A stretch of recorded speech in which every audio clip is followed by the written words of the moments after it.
Hello, I'm Steve. A little about myself. I'm a retired law enforcement officer with 20 years of service. I began my career in the jail, worked the road, and became an investigator. During my career, my training consisted of everything from SWAT to becoming a state certified crime scene technician. I've investigated crimes from thefts to homicides. After retiring and becoming aware of true crime and web sleuths, I started my channel for web sleuths to better understand the perspectives of law enforcement.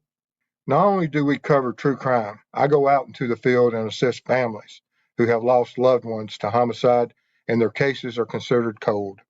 Join me as we look and bring attention to these critical cases.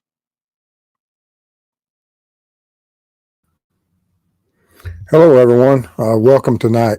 If this is your first time visiting us, thank you for being here. What we'll have is a short presentation. And during that presentation, if you see anything that you wish to ask a question about, absolutely do so. And while you're in chat, be mindful to be respectful of families, mods, and each other. And tonight, we're going to be talking about a little bit of the areas of the truth and lies and that from the Richard Allen perspective as we move forward in the court system.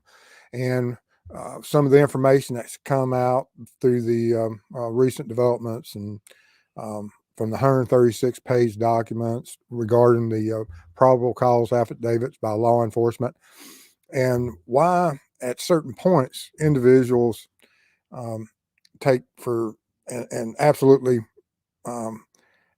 have opinions and biases towards one direction or the other for narratives. All of us have opinions. All of us have a belief that our opinion is absolutely correct, and that's the way human nature is. And it's a great thing for us to be strong-willed enough and be open-minded enough that we can debate these issues. Of course, I have my opinions of and my biases towards law enforcement. I spent 20 years of my life absolutely looking at that when a fellow officer or a prosecutor or a judge gave me certain orders or communicated me and told me to do certain things, that I trusted what they were doing had some solid founding, and it was the right thing to do as far as executing search warrants, arrests, it's just that through law enforcement, you have to a lot of times that when you pick up that piece of paper and you go out to serve it, or you go and you answer that call and you're doing the investigative part of it and you're on scene and other officers show up, you build a trust and bond. And through those years of trusting statements and investigating and listen to victims give you certain information about what has occurred to them.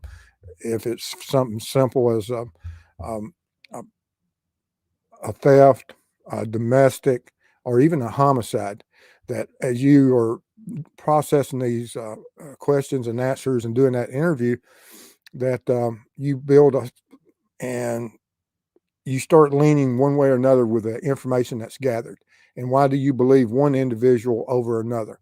And we're going to talk a little bit about that tonight, especially about what Richard Allen has shared with the world since that fateful day when he first made contact with law enforcement, and why certain peoples believed him at certain times, and then at certain times they absolutely um, are on the opposite side of the fence and believe that he's lying. And you'll often see that some of the greatest liars will intermingle the truth within their lies. And that's what a really great lie is, because it will contain a lot of truth and it will contain some major lies within that. And um, and so that's what we have to look at, and that's what we're going to be addressing tonight, because even the defense attorneys, through their 136-page Frank's motion, put some information out there about where other people had stepped forward and said, "Hey," and I even um, uh, spit on one of the victims and did certain things, and instantly a large group of people, for whatever reason, they jump on that and say that's the truth, because why would someone confess to such a thing? Well, there are certain things and certain individuals that will make false confessions, and we just have to look at those for whatever reason they do these things. Is it some type of mental issues, mental health, or is it the truth? And I really don't know, but we'll weigh some of that, and I'll give you my opinion and my and understanding of some of these things, and why I believe Richard Allen is absolutely truthful at certain points, and absolutely is um, uh, on the opposite side, and uh, and misleading of what has happened in his path. And is that due to the fact that he's a psychopath? And I don't know. But I would say that whoever the offender, and if it is Richard Allen that committed these crimes, and he is responsible for the deaths of,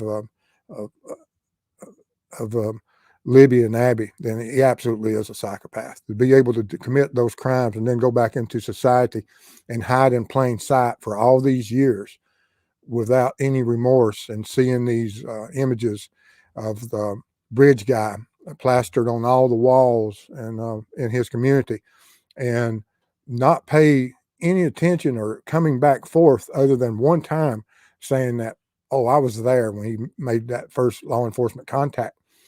And we'll get a little bit more in depth than that at the as we go in of what I would believe that I would do in that situation. And Mrs. Steve and I, we discussed that earlier, of what she would do in certain situations if she didn't believe that law enforcement was paying enough attention to her tip. If she called it in and it went by the wayside and law enforcement asked for repetitive information about certain individuals, what would her stance be and what would she do?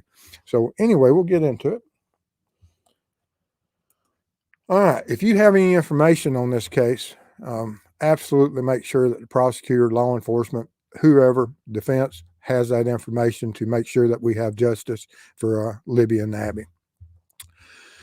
And of course, this is my little board I made up of all the interlinkings of all the individuals and things that has been brought forth and is linked to this huge case. And in my eyes, it was a cold case after a certain period of time through the Department of Justice, and which, of course, Indiana claimed it never was.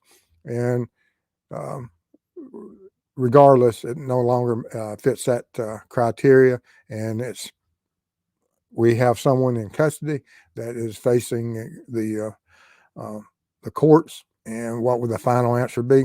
It's going to have a lot to do with if that jury believes in what truths and what lies, and how the presentation is presented to that jury through the views of the prosecutor and through the views of the defense. Of course, this is Richard Allen prior to his arrest and after his arrest. And absolutely, is he recognizable from one to the other? And is this a strategy? Because often, that defendants will do extreme things, and is there certain truths that you can say that this is an individual that does he have some type of issues and mentally, or is it some type of his way of separating himself from the crime, because he's separating how he looked at the as distancing himself to the extremes, that there's no way in the world that you would be able to look at the guy on the right and say, oh, that's possibly BG. And so we just have to look at that and see if this is part of the truth or part of the lie. And there's a lot of debate about this on the right of him after he was incarcerated.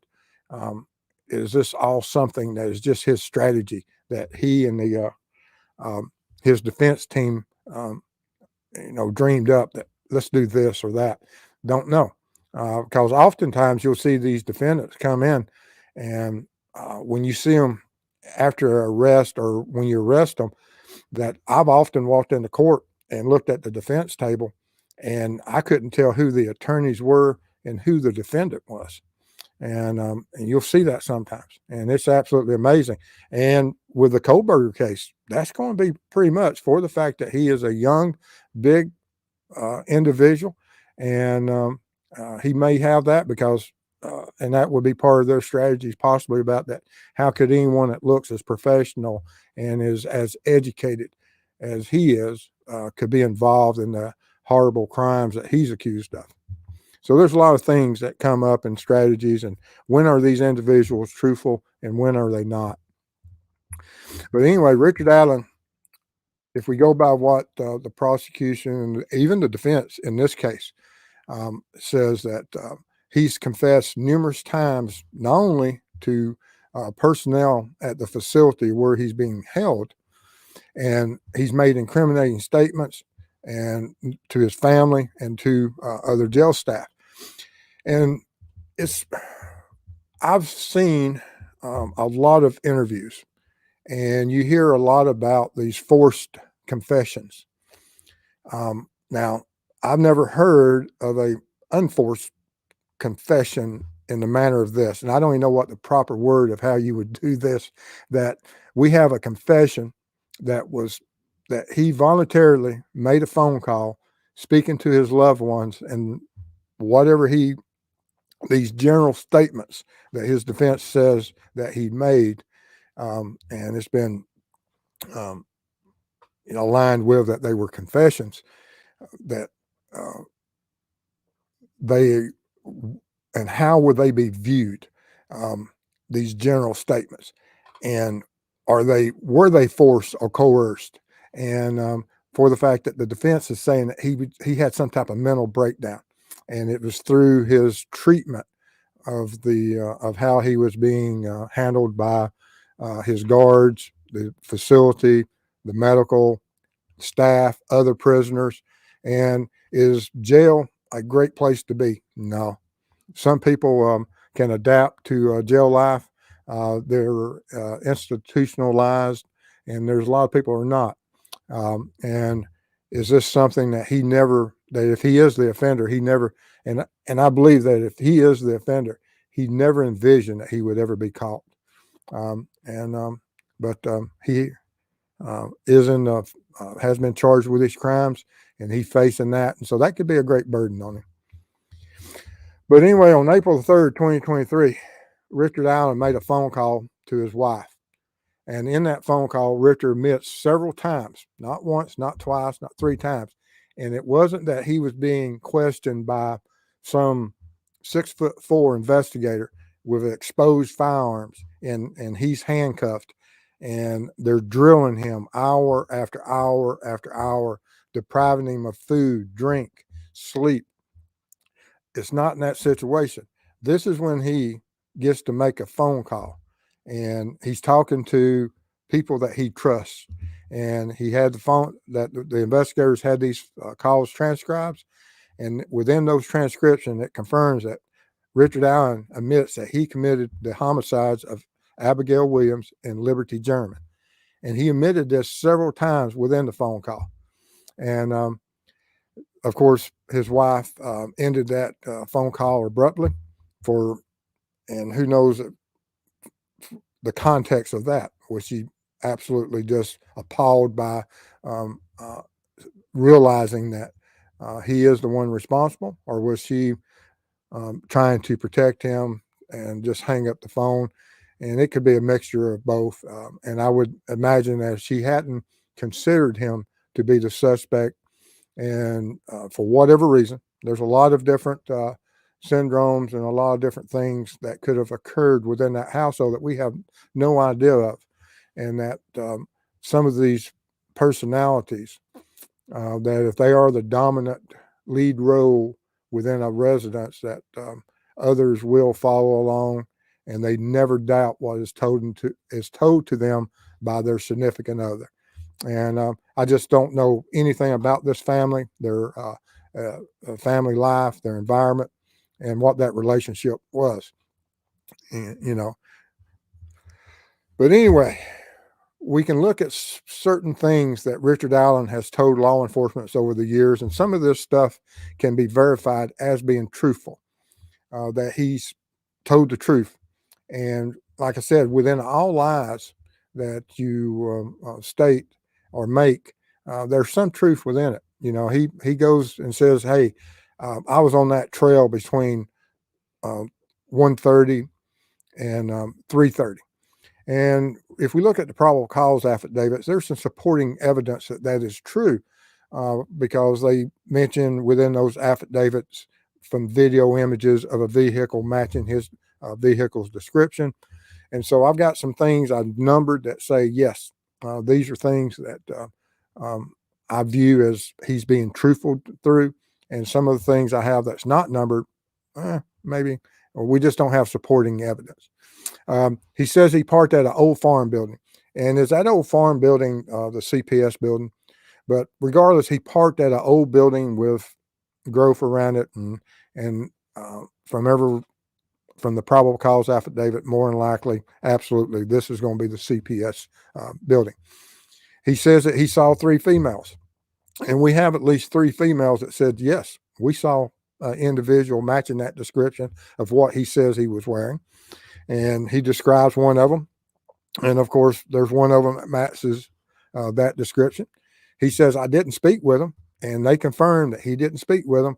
And that it appeared that he was on a mission and he was heading somewhere. And so you see where I'm going with this, as far as that there's a lot of things that he told law enforcement that, yes, this is who I am. I was there.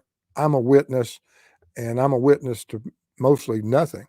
But that he walked from the Freedom Bridge to the from the Freedom Bridge to the High Bridge. And we have supporting evidence that that occurs for the fact he passes the 3 females. And then we have another female that comes along later, and she sees someone that's within this exact timeline that's on the High Bridge and dressed in a certain manner. And I believe there's some issues with her, if she is the one that created one of the sketches, that was she wrong as far as the sketches, and how much weight would the jury put on it, that, well, this is what, but we have to go with Richard Allen's statement also, is that he puts himself out there in the exact spot of where this witness says that he was at a certain critical time period. And we have a very narrow window here for the fact that if Richard Allen, say that he was 3 minutes behind of where that fourth witness came up, and she says, I see a guy on the bridge, and she turns around.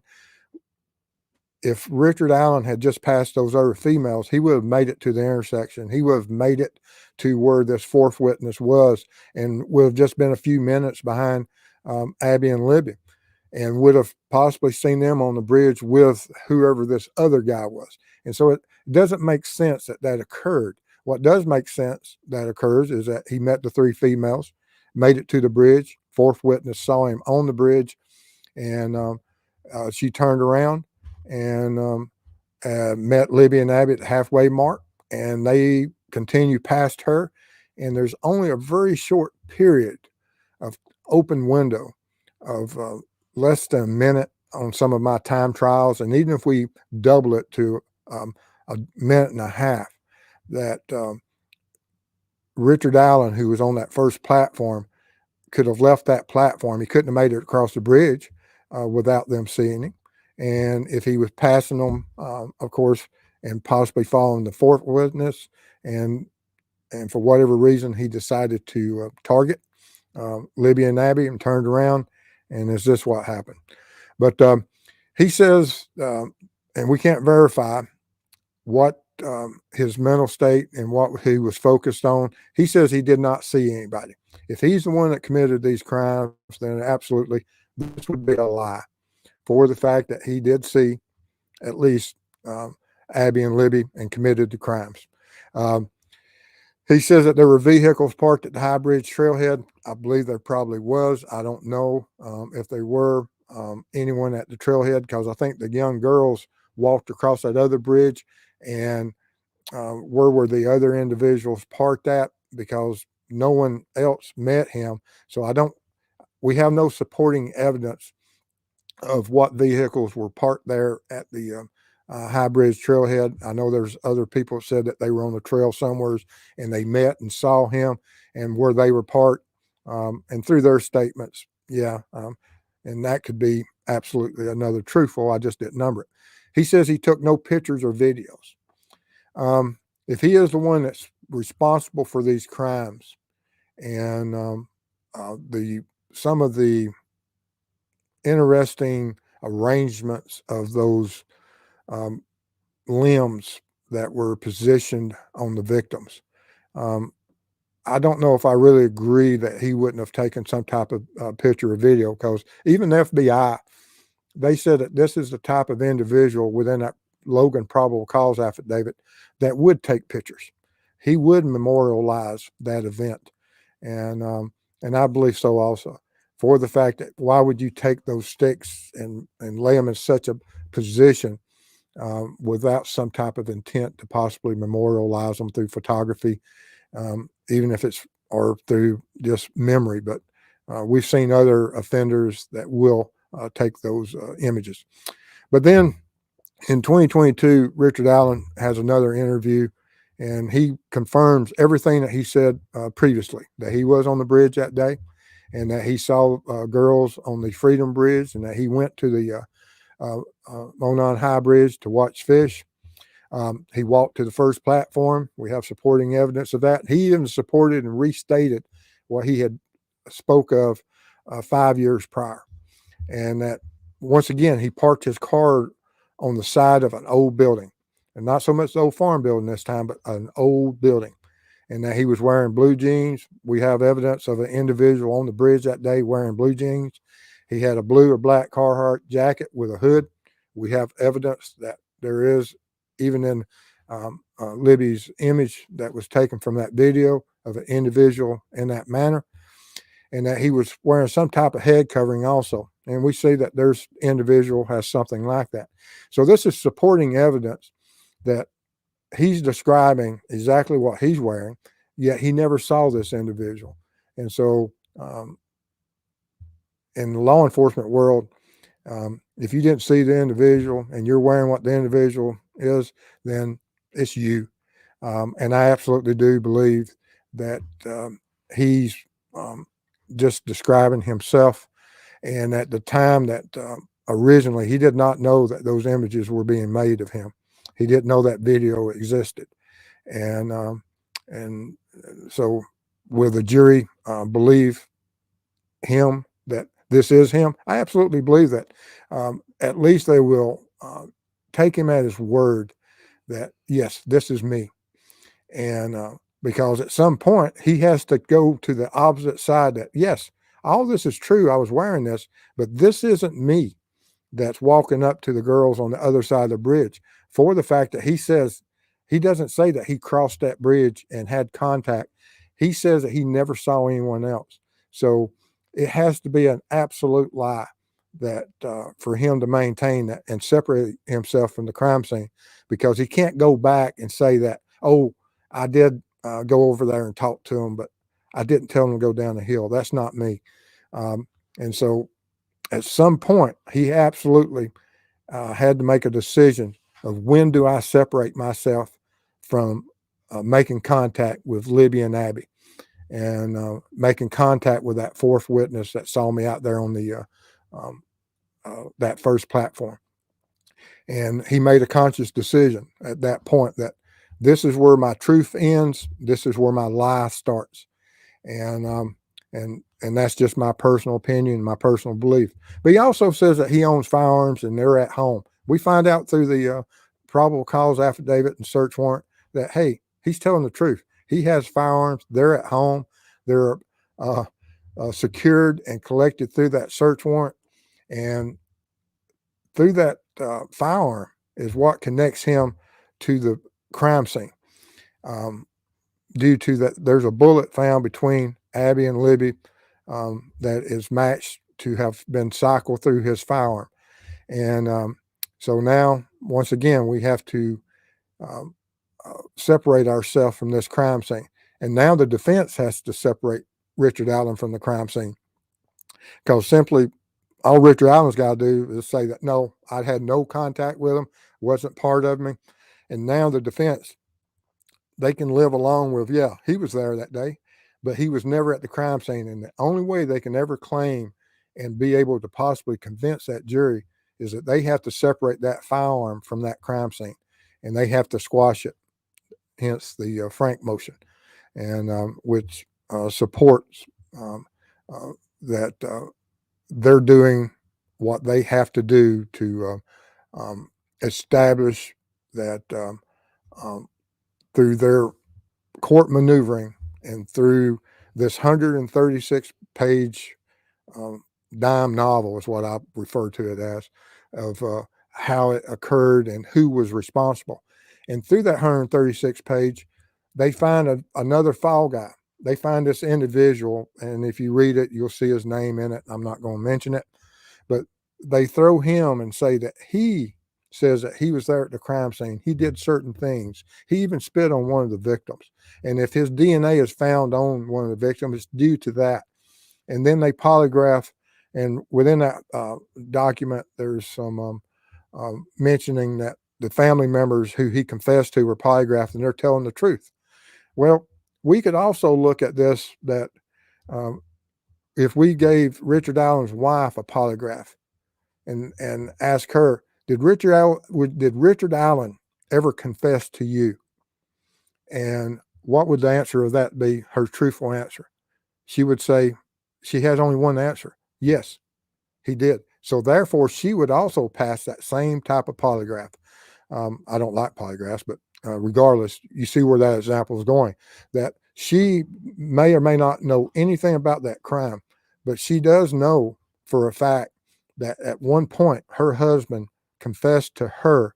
And we could also, the mother, and we could also polygraph the other people within the correctional facility and say, did anyone ever confess to you about committing this crime? And they would pass the polygraphs, or they may not. Like I said, they're, polygraphs are polygraphs. There's a reason they're not allowed in court. And sometimes people can do great, are great liars. And also the polygraph sometimes just doesn't read their emotions right. But anyway, the Richard Allen confession isn't just at random. He put himself at the bridge at a critical time, supported by the witnesses. He parked at the building that was asked, law enforcement for almost 5 years asked, who parked there? Who parked there? Now, Richard Allen, one time in all this years of investigations, told someone, hey, I parked over there. I was on the bridge that day. I parked over here near old farm building. And, but when he, how many opportunities did he get to have that while watching the news or reading the flyers that were around town? Do you know who was parked at this building? And I've asked Mrs. Steve that if you was a citizen and you had parked over there somewhere and you had parked at that CPS building and not being involved, and you had told a conservation officer, hey, I parked over there that day, but then a month later, you see that, oh, they're confused. Law enforcement doesn't know who was parked there. That was me. As a concerned citizen of possibly we have an offender within the community, I would recontact law enforcement. I asked Mrs. Steve, would you recontact law enforcement? Yes. But how many opportunities and how many times and how many YouTube channels out there and how many posters were in that town that he saw through these 5 years that requested information about who was parked there? It's not like it was a mystery that he would have never been able to understand that, okay, I tipped it in and I did it once. It's their fault. If I don't, things get lost. And if you're a concerned citizen, you're going to make sure that it gets to the right people. But he advised he was dressed in the clothing. He owns a vehicle to what was described at the CPS. Now, the 136-page document has a surprise in there. and that it has some totally new model vehicle I never heard about that's totally on the opposite pole. But anyway, he also, within his weapon, it's been connected to the crime scene. He's confessed numerous times. He confessed to his wife. He has no alibi. And he never stepped forward again as law enforcement asked for tips or on the CPS, the Child Protective Service building suspects. And he never stepped forward. Again, so we have to look at that and give it its proper weight. But anyway, I wanted to cover this, that why does people, for whatever reason, believe Richard Allen is absolutely 100% innocent and has nothing to do for the fact that he says no, but we believe certain parts of it. And like I said, I've interviewed people thousands of times, and thousands of suspects in my career. And very rarely do they just absolutely, I'm trying to think if I ever had one that's, when I called him in, set him down, that he looked at me and said, "Oh, you got me." I never had that. That every one of them, always, they had this elaborate plan of, yes, I was there, and I saw something, and I did this, and I did that. And through the details, we were able to figure out that, oh no, you're more involved in this. And sometimes it takes an hour, and sometimes it may take an hour and a half. I never got into any of these 5, 6, 7 hour long interviews. Just never got into one like that. But there are documented cases where certain individuals will do interviews, and then of course that brings in other issues. But anyway, just wanted to look at this and tell you from my experience that within all great lies, there are certain truths. And so, and if you believe he's absolutely innocent just for the fact that he says no, then, you know, you're on that side. You may have another narrative agenda. But if you have information, or if you think that there's certain things that are undisputable, that absolutely proves that Richard Allen didn't have something to do with it, this is the importance that you have to absolutely make sure that law enforcement has that information. And for the fact that is that the one piece of evidence that proves that he's innocent, they need it for the courts. I personally have my own opinion about his guilt, and I believe he is as charged. But we'll just have to see what the jury does, because they're the ones that have to make that final decision. But anyway, also in YouTube, for whatever reason, they've changed some things. If you're watching this video and you give it thumbs up, also don't forget to share it, because it only goes out to people that are subscribed now, from my understanding. And so they've changed it a little bit.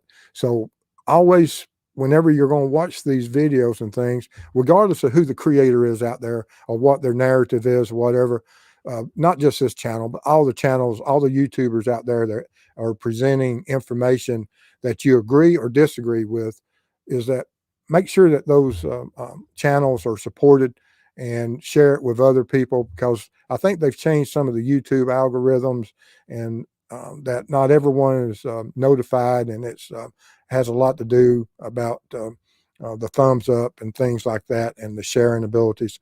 But just wanted to throw that in there before I got off of my soapbox here. You ready? I am ready if we got any questions. All right. We're going to start off with several blue lights. Miss Dog Lover, number 1. In my opinion, he's starving himself for sympathy. Very possible. And also to separate himself from looks, because I wouldn't be able to pick him out, even from his pre-arrest pictures. And I wouldn't absolutely be able to pick him out of looking like BG. And Miss Gail. $20 super sticker. Thank you for your support. Appreciate that. We certainly do. And Mr. Dave. Dave, If y'all haven't watched Dave, last night I made one of his shows. Look him up, DGR Dave. Had a great show last night. Give him his support. He started a channel. He has and I was there myself, guys. It's not easy doing these things, and but I enjoyed. I dropped in on him for about an hour or so last night, and he is a great host, and had great discussion talking about things, and so give him a shot, and I appreciate his support. All right. And Miss Christina. Christina gifted one True Crime Web membership. Thank you, Christina. And she is part of our search team and some of that we went out to Texas on, and absolutely appreciate her support and looking forward to the next year working with her also. All right. And Lone Pony question. Where do people normally park to hike the trail? Was there not parking closer to the entrance, or do people always have to park far away? Just curious. Well, and I thought about that, and there's two things that possibly could play a part in this. Mrs. Steve hates bridges. Oh, Lord. As we walked across that Freedom Bridge, across that interstate, Mrs. Steve, who crushed my left hand as we walked across that bridge. And so you can park on the other side and you don't have to cross that bridge. Is this the reason that Richard Allen parked on the other side? Is that he doesn't like bridges? I'm just trying to be as fair as I can. Or was it to conceal his vehicle, or just for whatever reason did he want to be on that side of the or isolated? I have no idea. But I thought about that. Why didn't he just park on the Freedom Bridge thing? Is it to take himself out where he's not easily viewed, where he could hide back in and no one see his plate, or people coming and going wouldn't recognize the vehicle? There's a lot of different reasons, but one reason could be that if Mrs. Steve had a choice of parking over there at the old CPS parking lot and walking the trail, she would do that before she would walk crossing that bridge. Amen. Anytime I could go without having to walk a bridge. All right, so let's see here. All right. Yeah, I'm trying to be as fair as I can to either purpose, but it didn't make sense where he did park. There's a reason for that. All right, and CJK, for Steve, do the witnesses record their eyewitness accounts at the time they are first given, since memories fade with time? What happens is law enforcement, now these witnesses, they're not professional witnesses. And then in law enforcement, we take notes, and we try to memorialize them as best as possible through those notes. Sometimes we'll have recording, and now we have the technologies of that. We have body cams, we have dash cams, we have cameras everywhere, we have recorders, and so there's a lot of technologies up there now that we can have at the fingertips, that we can bring into the courtroom exactly what these witnesses said. And it's not just due, but when I came along in my early part of the careers, we didn't have those technologies. We had tape recorders, but only the investigators recorded statements. It wasn't something that the road patrol normally did, and we didn't have cameras within the jail system, and so you didn't have all the coverage that you have now.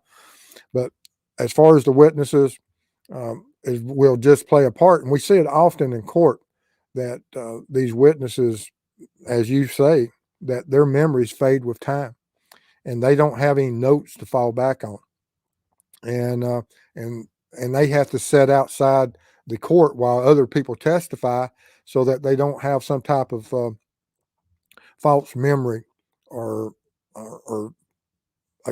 something comes to them that, oh yeah, that's right, I'll go with that.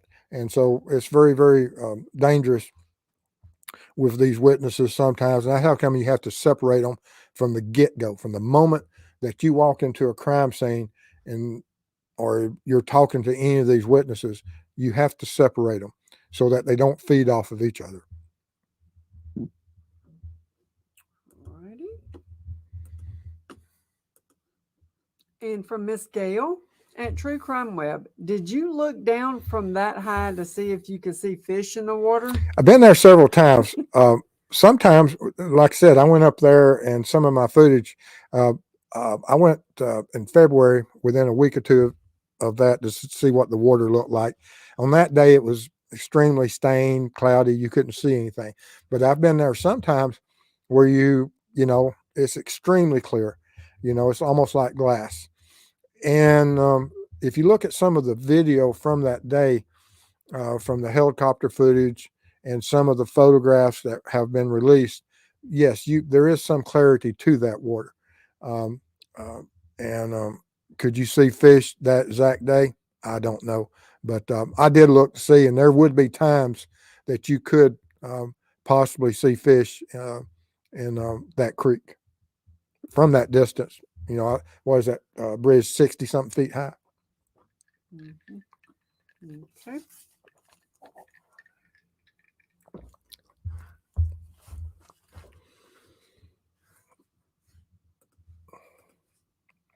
All right, and CJK, Ruckus and Steve, I've heard put a thumbtack in your shoe and bear down on the pointy tip during a poly. What would that do to the results? Yeah. Well, I understand. I've heard that. Absolutely. Even during the interviews, I've heard people saying, well, I heard that I could, to pass a polygraph, this is what you had to do. And of course, there's a interview process that the polygraphers will go through, and of asking and getting a baseline, and does it work? The polygraphers will tell you no, and I have no idea. I know that the courts don't accept them for a reason, and probably never will. We're looking at some new technologies that separates the emotions, because there's a lot of things that can trigger a polygraph emotional response, and it can't tell if that emotional response is from remorse of losing a loved one, to memories of that loved one, to pain. And so there's probably some basis on that. Yeah, there's certain things that you might be able to do at certain points that will create misreadings or false readings. But I don't know. You'd have to ask someone that's qualified polygrapher. Mrs. Steve, we're going to send to school, hopefully in the next year, for her new technologies, and we'll see how that works. I'm ready. All right. And Joanna Lynn Creations, why would RA tell the law he was at the bridge that afternoon? Doesn't he know the law could ask for his DNA? Also, why wouldn't RA's wife recognize the down the hill video? Doesn't make sense. Yes, a lot of good points and a lot of great questions. And why would Richard Allen tell the law he was at the bridge that afternoon? Oftentimes, he may have seen someone that he recognized. He may have recognized one of the children from being in the CVS. He may have recognized the witness who saw him on the first platform.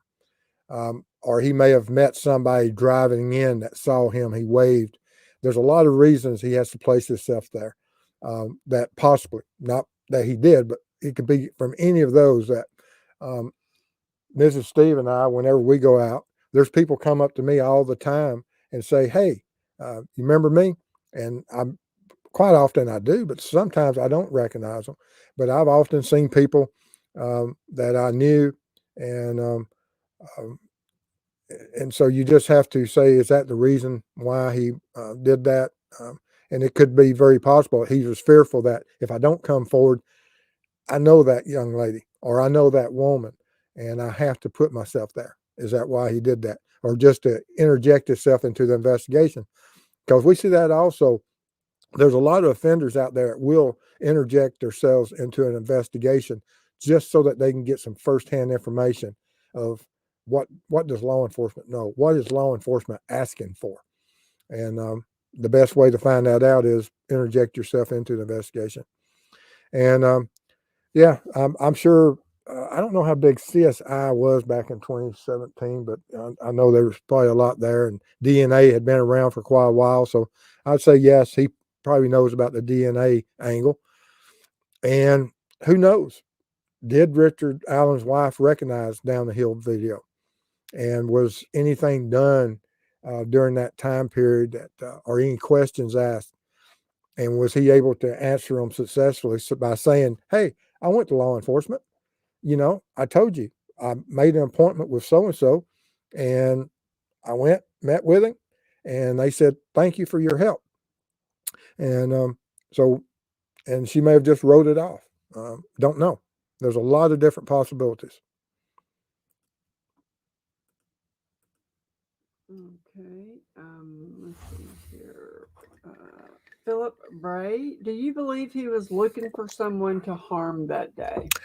One of the greatest points that we'll be able to determine on this is, and his family will know, and people that know Richard Allen will know, how often did Richard Allen carry a firearm? Some people are regular carriers of firearms. They carry them every day.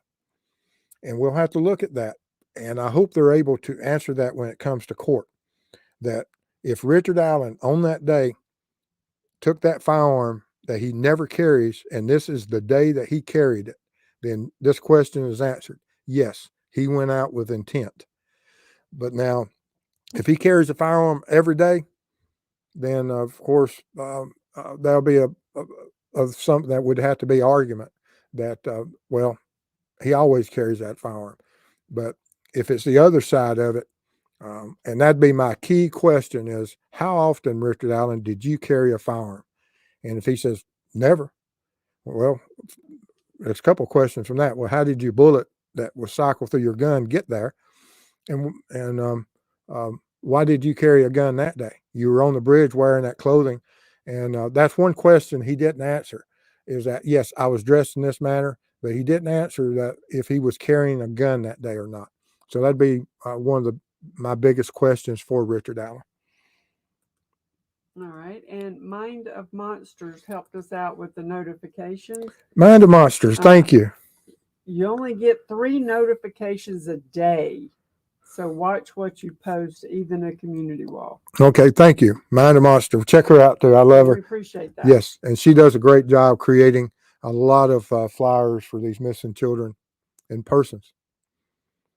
And Miss Gail, at True Crime Web, do you know for sure if some kind of disinfectant was poured all over the scene or no word? I don't know. There was mentioning both in the probable cause affidavit about possibly some type of cleaning. And then it's mentioned that the victims were abnormally clean. And from what I saw, I would tend to agree that it wasn't what I expected, that from a crime scene of any type of edge weapon being used. Now, that's just for the victim. I don't know what the rest of the crime scene. I have no idea of what processing occurred. Don't know what stage we were at when those, and if these images are really even images of it. I don't know what's been added, what's been taken, what the filters were, and so or what even possibly Photoshop. Have no idea. And there's so many possibilities out there. And so that's how come I'm so reluctant to say that while these images seem to be what the general public call crime scene images, and that we have them, we don't have them. We have 2 images in a moment snapshot of time. That's all. And it may or may not be as accurate, or it could be absolutely accurate. Don't know. But was there disinfectant? I don't know. We'll know whenever we see the chemical analysis of the crime scene, because that would be part of the CSI's duties, be checking to see, because when you're at a crime scene, you're there within the 21 hours. We all know what bleach smells like, and we can see on clothing what happens when there's certain types of bleach used with clothing articles of what happens. Now, I didn't see any indications on any of the clothing of what I would see that if you thought it was a strong disinfectant, such as bleach, being used for the reaction that bleach has with clothing, because Mrs. Steve will tell you that I run clothing quite a bit. So with bleach and other chemicals that I work with, but no, I didn't see any indications that it was, but there is mentioning and references made to some type of cleaning. All right. And blue light for Cincy Wackadoodle. Sensei Wackadoodle. I love that. Absolutely. Thank you both for all you do. Absolutely appreciate it. And Thank you. Mugs. Thank you for your support. Couldn't do this stuff without you. And Mind of Monsters. Florida fun. Can't wait to have coffee with you again. Oh, we get our own palm tree. That's right. We get our own palm tree. Woo! Well, a lot of things are happening in the next couple of weeks. So I'll see you there in a few weeks. All right. And Miss Lori at Mr. Steve, can you describe the process used to determine when the bullet was dropped on the ground? Is it possible to get a time frame of days? It would depend on the processing of the crime scene. And right now, we're on opposite poles of when that bullet was recovered. There's some information out there that says it was recovered by CSI during the processing of the crime scene. And then we have where it was on the other end of that. No, it was recovered by someone not associated with law enforcement numerous days later. So the truth is in there from one to the other. But regardless of when it was collected, from that time moment, it will be documented, photographed, and there'll be a chain of evidence on it. But the quicker the bullet is recovered, the better. So let's say if CSI recovered that bullet, and there's certain things in that during the processing of the scene of when they discovered that bullet through the removal of leaves or the movement of one of the victims, and then you see the bullet, and what type of blood pattern analysis on some of the leaves would be, is for the fact that you could have, whereas you may have some cast off or some type of blood spatter that had occurred on certain leaves, and then other leaves are introduced that are covering that blood spatter, and those blood stains and that blood pattern is covered by leaves that couldn't have gotten there, that would have taken the blood pattern that if they were there pre-stain, and now we have a bullet laying on top, then that bullet has to come after the blood stain. And even if there's not other leaves, let's just say that you had a blood pattern of on those leaves, and you have this bullet that is laying on top of this blood pattern, and only the bottom part of the bullet that would have been ejected after the blood stain had been left is powerful evidence that the bullet came after the blood stain. And we have two victims there. So there is some analysis and some ways that you may be able to determine exactly. And I have no idea what information or when it was gathered. But it has to have a lot of things to prove a time frame. And I just don't know how they processed it, and don't know what interlinking supporting evidence that might lead to the exact timing of that bullet getting there.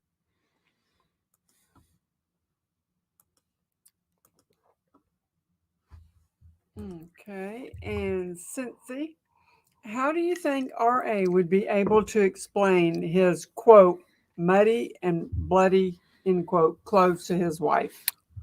I would have probably imagine that she wouldn't have seen those.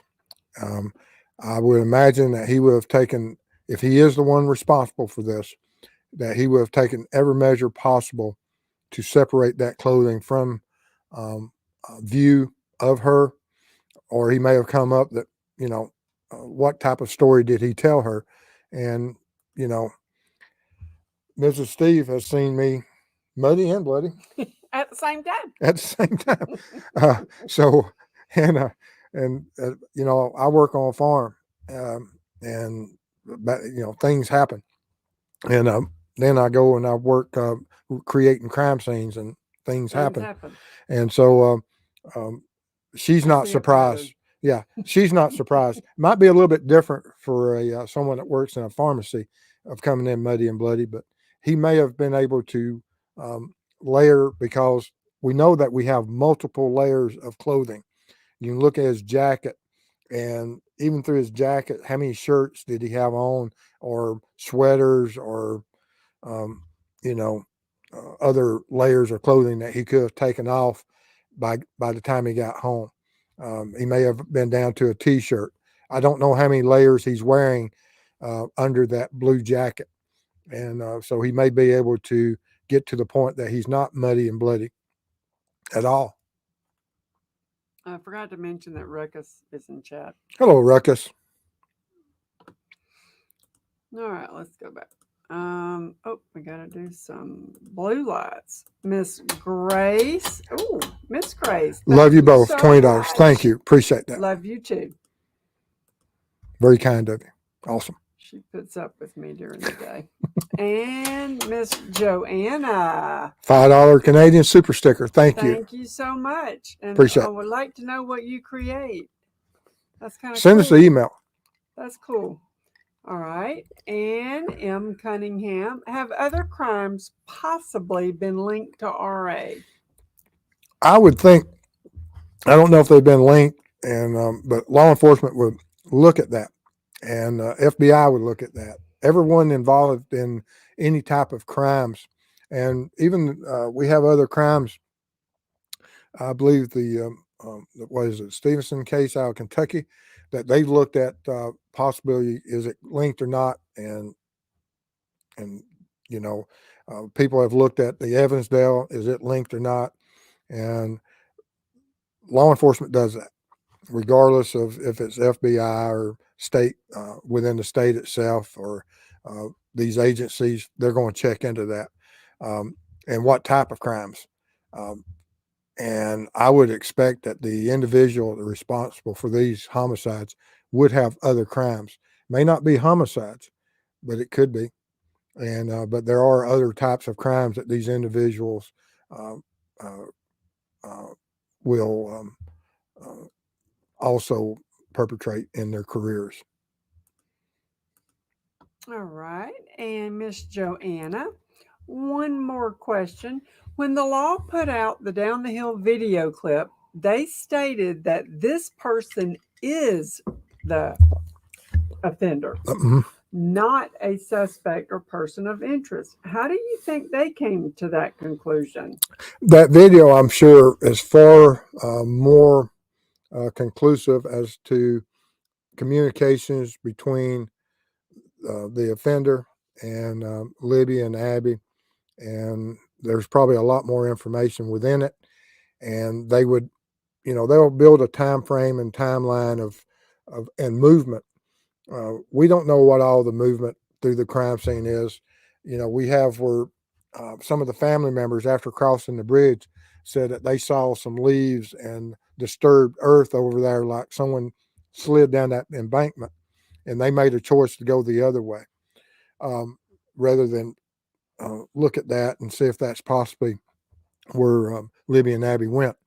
But law enforcement, once they became aware of that, and they know that we have to expand the crime scene processing out and look at these things, they would be able to build a trail and track that trail through a lot of different things, and whatever that time frame is.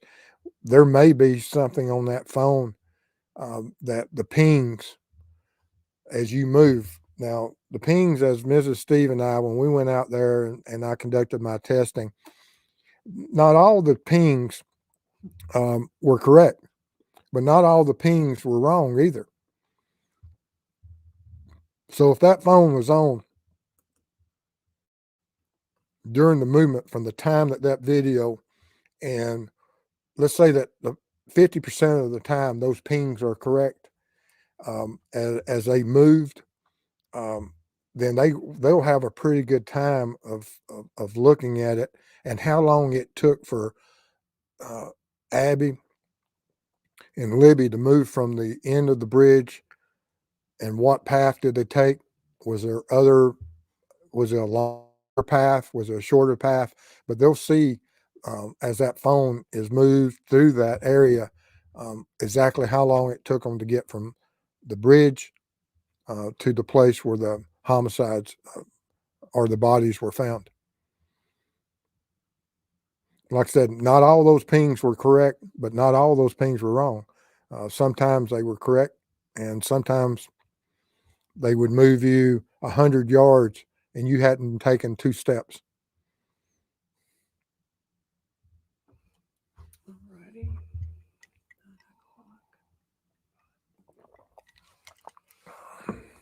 Okay. And left to hunt at Steve. Wasn't his wife gone on a little trip during that week? I think that is.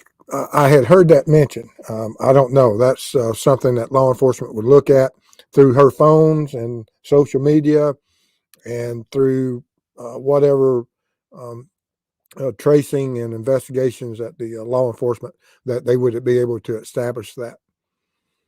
Even 5 years later, because like I said, it took a long time. And Mr. Fig is in the house. Hey, Fig.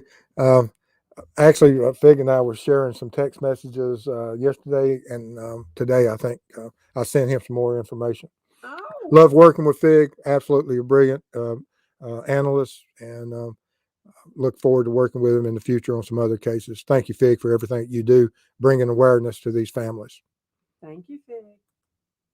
All right. And Miss Christina. If you guys are new to the channel and you don't know who Lester is, Christina calls me every name in the book. Because on our first case that we worked together during that hunt for Amber in Texas, her and her sister, Carolyn, showed up, and they were copying some and doing a bunch of work for me at the hotel. And I couldn't remember Christina's name to save my life. And I called her about 15 or 20 different names. And it became a running joke because she never, ever hesitated. She would answer and started calling me different names. And so I've got 4 or 5 names. So if you ever see her refer to any male name while she's on my show, it's me. All right. And Periwinkle. Wouldn't RA have seen Libby and Abby? Yes. And if he's an offender, absolutely. He is, if he's the one that's responsible for this, absolutely, without a doubt. And he has to separate himself from the crime. And that's what he's doing. I believe, in my personal opinion, that otherwise he can't say that, yes, he committed himself on that first interview with a conservation officer. That's when he separated himself from the crime. He can't come back in 4 or 5 years later and say, oh, you know what? I was wrong 4 or 5 years ago. And I did see those girls. And now he's taken a step. And when is he to be believed and when is he not to be believed? And so we'll just have to see. But absolutely, that as I went back and I walked that trail and did the halfway mark from the head of the bridge where you could see the first platform, and where this fourth witness says that she met Libby and Abby about halfway back. that from that point, if you went halfway back and you started walking towards the bridge again, that within a minute and a half, you would be able to see that whole bridge. And so that's a very narrow window of opportunity for anyone on that bridge not to be able to meet you, see you, pass you by, or get out of sight. And so it's a very narrow window of opportunity. And Richard Allen says he's on that first platform during a very critical time. And I believe him. And if I believe him that he's the one on that, and he says that he never saw Libby and Abby wasn't able to bypass him without it being a lie. You're done. All right, guys. I want to thank everyone for being here tonight. If you haven't given a thumbs up, if you like this video, give it a thumbs up. And like I said, share this with as many people as you can, because I think they've changed some things on YouTube. And from what I've watched of some of the other creators out there that shared that information. And like I said, go out there and support all these other YouTube channels as much as possible for the fact that they do bring awareness to this case.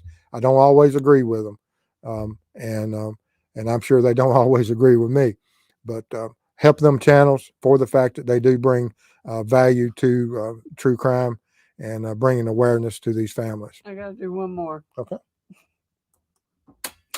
Blue light. Lester. Now I've got my members. We'll be having the members on, and for everyone that is that are members on this channel on Sundays, I will do a members only thing for all my members on Sundays around 7:00, and so that's where the members, whenever YouTube decides to give us the privacy. Sometimes YouTube just opens up to the world, but when they give us privacy, it's members only, and I'll sit there and answer as many questions as much as I can for all the members. And then on Wednesday, for the other upper tiers, we have a meeting for those members also on Wednesday at 7. But we appreciate all our members and everyone that's donated tonight. Our mods, we couldn't do it without you. Share it, view it, and we thank everybody, and stay safe out there, and we'll see you soon. Love y'all.